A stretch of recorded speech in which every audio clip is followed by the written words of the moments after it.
now one talk by Mr. Ramzi, who is the General Manager, MENA, Zwipe, Lebanon. So Zwipe strategy in MENA, we are going to have a talk from Mr. Ramzi regarding a Zwipe strategy in MENA, paving the way for the era of next generation biometric payment. So over to Mr. Ramzi. Mr. Ramzi, you are most welcome in our session. Good morning. Good morning, Mr. Ramzi. Welcome. How are you, Dr. Muhammad? Thank you. Nice to have you over here. Thanks for having me, and I'm very excited to talk about this topic today from all aspects, as you will see in my presentation. I will cover, as you know, all of you, yesterday, for those also who did not join day one, our CEO was also talking about biometric in general and Zwipe in specific, what it is providing to this ecosystem.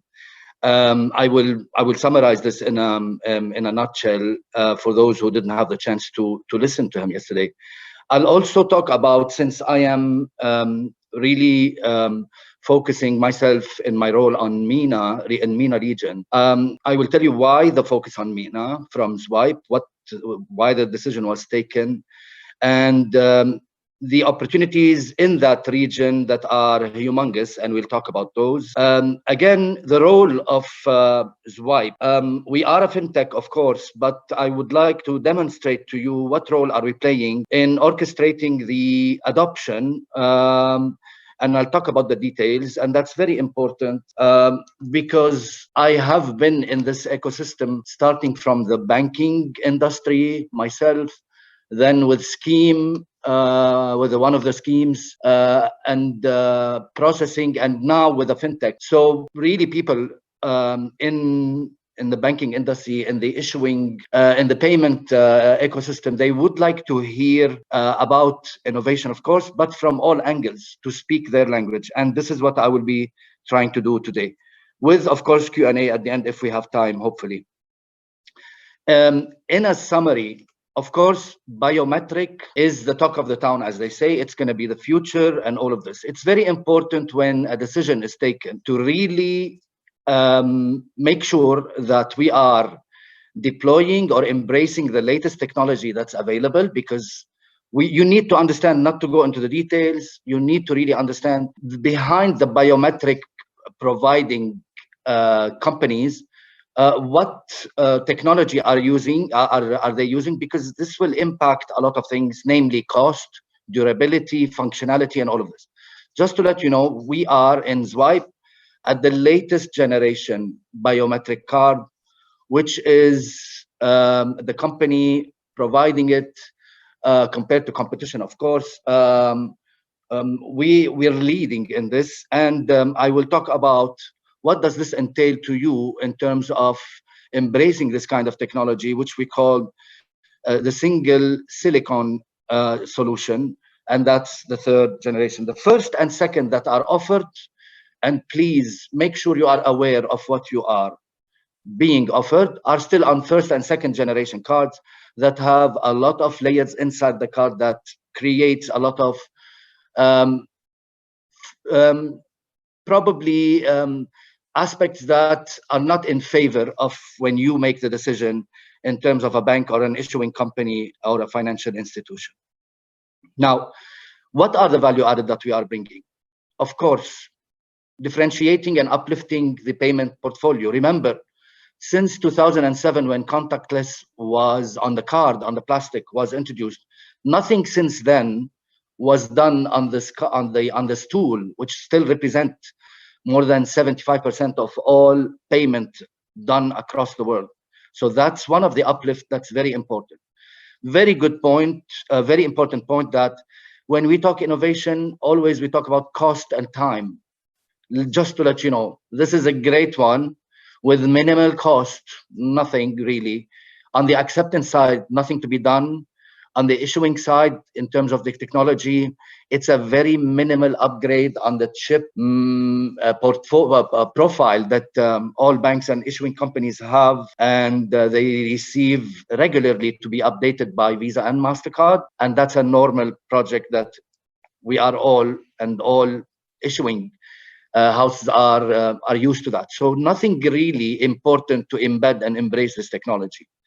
Of course, security, I don't want to talk about this. We all talk. When we say biometric, we are almost annulling everything that is fraud. And fraud is a challenge in the e-payment across the globe, across times. So this is very important. Leadership in pandemic, we're talking about contact-free totally. Contactless, when you, of course, have a threshold above a certain limit in different geographies, you'll have to enter the PIN on the POS or any terminal. And this one, no need anymore. So we're talking about total contact-free experience for the user, for the cardholder. Revenue impact, I'm going to talk about this coming up, how banks are turning this opportunity into a revenue, not a cost burden. And of course, loyalty, usage, it's known when you increase security level of a card for a cardholder, immediately the usage, and that's a behavioral thing, maybe the usage goes up. Very briefly, why MENA? In MENA, we're talking about 23 to 24 countries. We're talking about diversified markets, emerging markets, eager for innovation. We're seeing markets that are emerging immediately into restructuring and all of this. So they immediately want the e-payment as a whole to really do a lot of things like government restructuring, financial inclusion, as many of the citizens are still unbanked. So biometric comes here to facilitate all of this. Again, MENA, the highest growth in 2021, by end of 21, reported by RBR Retail Banking Report, 1 billion for MEA, Middle East and Africa, and usually 65% of this is MENA. So we're talking about 650 million, the highest growth by end of 2021 globally. We are currently, as Zwipe, in talks with those countries now. We started the operation in MENA when I joined, started really on the ground when I joined in April this year. We're talking to Kuwait, Oman, Bahrain, and Saudi, Jordan, Iraq, all of these countries. Diversified talks between issuers, banks, processing house, card bureaus, regulators, schemes on the ground. And we're seeing a lot of appetite and very, very good response. Something for you to know when I talked about revenue, we have done a lot of research with international firms across the globe about how biometric is perceived by cardholder most importantly. A lot of them, a high percentage, as you see, across a lot of geographies, 85% really consider, or they would like to have their next card and they would like their bank to have an offering on biometric. All of this, and a lot of percentage are willing to pay for that. So consider if you do offer your cards as a bank and you do have the choice to tell the cardholder regular card or biometric, and you charge on biometric. This is we've seen these cases somewhere, and banks are start making money out of this, and customers are appreciating this and willing to pay for that on a monthly basis. $2, $3, $4, you name it. This is an example, I think, that was shown yesterday to give you how a bank with a 1 million card with some monthly fee turned this opportunity into a revenue. And I could share on the side the details on all of this. If you reach out to me, I'm available throughout the day. I could discuss this with you offline. Onboarding and enrollment option. It's very important. When we talk innovation, we talk about the user experience. In a nutshell, you've seen a lot of these methods. The sleeves that comes with the card when it's sent to the customer, and it's very easy to make the onboarding. No more really gadgets and a lot of terminals inside the branch to do this. That was the old generation. When Zwipe is introducing, is really seamless to use. On the left upside, I want to really point out to the mobile enrollment, and available for Apple and Android. And it's the only company doing biometric and providing an enrollment, at least now talking about enrollment on mobile across the globe. And that attracts a lot of issuers that are keen to do an innovation and also tackle the virtual world, and not only depend on the plastic, and that's important. Zwipe is the only one providing that. If you were to compare between what's the edge of Zwipe, of course, because we're using the single silicone, the cost is lower than any competition, still on first and second generation. Much better experience because the card does not have any what we call active component between the sensor and the chip. As you see, fingerprint performance, we're using the biggest size of the sensor as compared to others. And of course, the mobile app that I talked to you, it could be provided as a white labeled app that could be embedded within the bank's mobile app for enrollment on the card. What are we doing in MENA very quickly what is the role of Zwipe really? Are we selling the technology to bank? No, we're not. I don't like to use this term because I was in the shoes of banks. I was in the shoes of a scheme. What we are trying to do is really raising awareness, enabling the ecosystem, and interact with all stakeholders at the same time, with banks, with regulators, with governments, card bureaus, processors, schemes, and consumers. Why are we trying to do this? Because we want to bring everybody at the same level at the same time. We don't want to have the bank go after a regulator to get an approval for such an innovation, to convince consumer for such an innovation. We're talking to everyone to make sure that they are all at the same pace. As you see globally, we have enabled almost half of all the card manufacturers across the globe with the chip that contains the profile of Zwipe. So it's a regular enablement of this ecosystem whereby issuers cannot feel the difference whenever they request their cards, their plastic from their provider. Now they will see that almost everyone that they deal with have the biometric of Zwipe available at their end. We have launched in MENA a lot of go-to-market agreement with a lot of card bureaus, processors. Last one was with MEPS and Network International. And we are receiving a lot of positive feedback. I'm sure when awareness is up, the feedback becomes more positive because they clearly understand what we are talking about. And I'm here to answer any question. Happy to talk to one-to-one side meetings, if you will. And thank you for attending. I think, yes, I'm up, and that's my presentation. Thank you, Mr. Ramzi. That was really a wonderful talk from your side. And we have few questions. So I'll be asking you, the first is, what are the security concerns customer need to take while using biometric payments? So with your experience, with your expertise and knowledge in this field, what do you suggest on this? When we talk customers here, let me divide this into two aspects. Customers to us would be issuers that are embedding this, and for issuers, for banks, it would be the cardholder. Challenges and concerns are always first for both, I believe. And even it was for me before I discovered where is this data is saved. And when we are talking to governments, to regulators, to domestic schemes, we find this is a very important aspect for everyone. This is part of the awareness that we are raising. The first concern, when I enroll, where is my data, my biometric, where is it saved? When I conduct a transaction, does it go with the encryption of the transaction, with the signal back and forth for the authorization? And the answer is no. The data, first of all, on the enrollment, it is done on the card using, as I showed you, the mobile app, the enrollment and the sleeve, anywhere. But the info of the data is saved in the secure element, meaning in the chip of the card.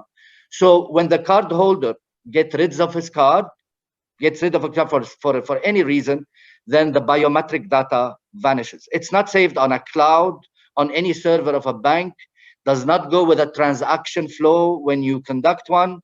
So I want everybody to relax, and I wouldn't want to be in that position if I didn't know where this data, because that's very important, and we are becoming very concerned across the globe about sensitive data like this.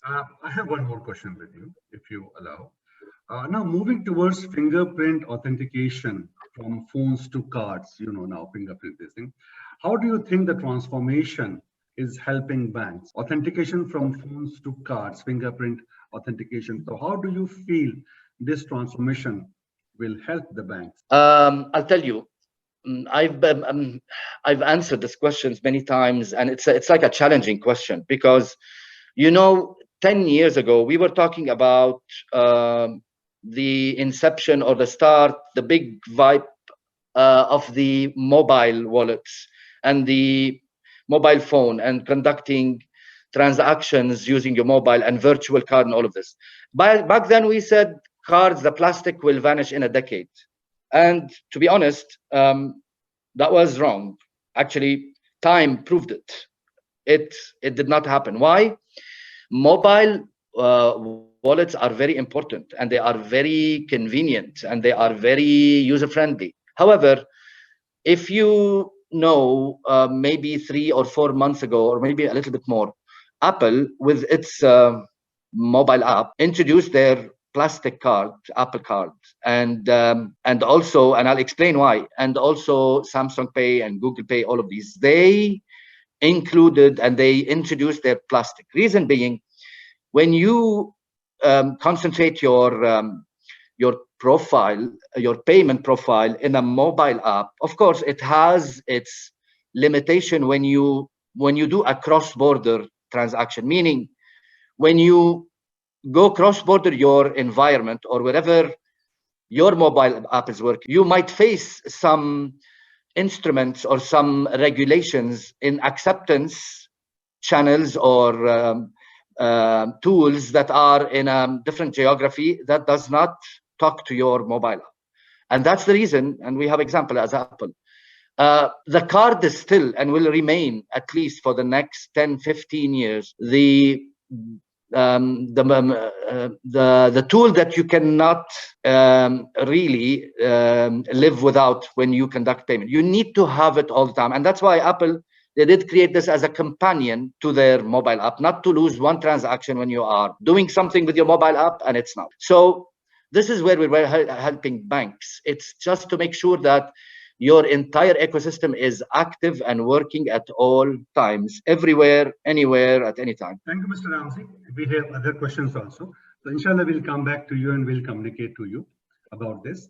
So Mr. Ramzi basically is a general manager for Zwipe Technologies, and he has been servicing in this region for the last 26 years. He has been working in the leading banks in Kuwait.